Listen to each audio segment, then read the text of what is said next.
जीतेंगे, दबा के जीतेंगे। इलेक्शन जीतने के लिए लड़ने जा रहे हैं। कांग्रेस नहीं लड़ी तो क्या होगा, नेशनल कॉन्फ्रेंस दोनों सीटें जीतेगी। ये मैंने पहले भी कहा था, अभी भी कहा। और फिलहाल बीजेपी कह रही है कि यहाँ कोई अपोजिशन है ही नहीं।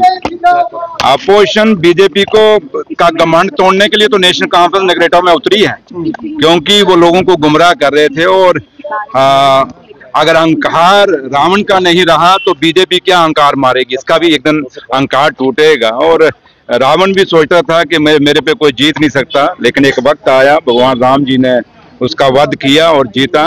और इसलिए आज अगर उसको अहंकार है कि हमें कोई हरा नहीं सकता, तो नेशनल कॉन्फ्रेंस की ये लीडर जो हमने शमीम मैडम खड़ी की है और फार्म भरने आप जा रहे हैं, और ये जीतेगी। और बडगाम भी हम जीतेंगे और नगरोटा भी जीतेंगे, क्योंकि नगरोटा की सीट हमेशा हमारी नेशनल कॉन्फ्रेंस की रही है। सिर्फ ये 2024 में हम हारे वहां से, लेकिन अदरवाइज ये नगरोटा की सीट जो है नेशनल कॉन्फ्रेंस की गोदी में रही है। और मेरी भगवान ने और माँ वैष्णो देवी के आशीर्वाद से ये सीट नगरोटा की हम जीतेंगे।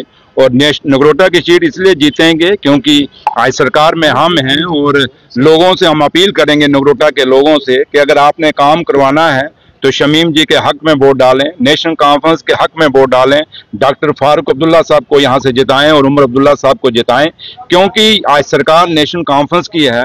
आज 28 एमएलए जो आपने जिताए हुए हैं बीजेपी के, उनसे कोई क्या काम कर रहे हैं? कुछ काम नहीं, ना उनसे सड़कें बंद पड़ रही हैं।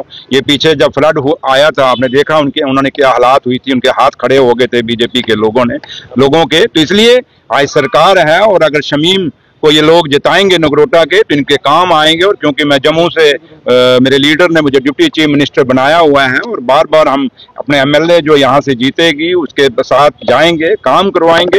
तो इसलिए लोगों से, मेरी नगरोटा के लोगों से यही अपील है कि बीजेपी वहाँ जात बरादरी के नाम पे इलेक्शन लड़ेगी, मजहब के नाम पे इलेक्शन लड़ेगी। नेशनल कॉन्फ्रेंस जात बरादरी और मजहब के नाम पे इलेक्शन नहीं लड़ेगी, हम मुद्दों पे लड़ेंगे।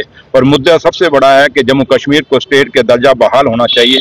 और नगरोटा के लोगों को अपील करेंगे कि बीजेपी ने जम्मू के लोगों का बिजनेस खत्म कर दिया था दरबार बंद करके, और ये बहुत बड़ा फैसला उमर साहब ने, उमर अब्दुल्ला सरकार ने लिया है।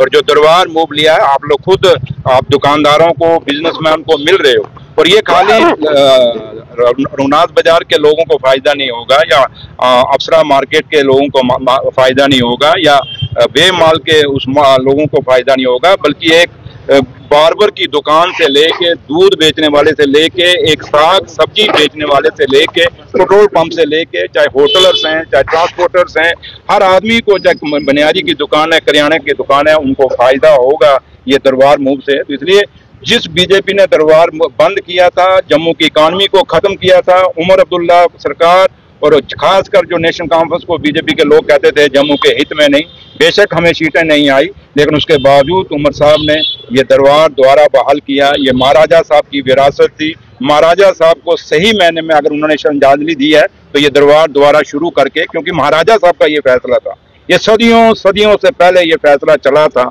और आज वही फैसला द्वारा उमर साहब ने रिपीट किया। तो इसलिए मुद्दे बोर्ड हैं, हम मुद्दों के ऊपर नगरोटा में इलेक्शन लड़ेंगे, हम बडगाम में लड़ेंगे। इनकी तरह हवा हवाई में नहीं लड़ेंगे, ये हवा हवाई में रहेंगे। और जमीन से नेशनल कॉन्फ्रेंस की शमीम मैडम और वहां से हमारे आगा महमूद साहब दोनों बडगाम से जीत के अपना नेशनल कॉन्फ्रेंस का झंडा फहराएंगे और उमर अब्दुल्ला सरकार का हिस्सा बनेंगे। Thank you.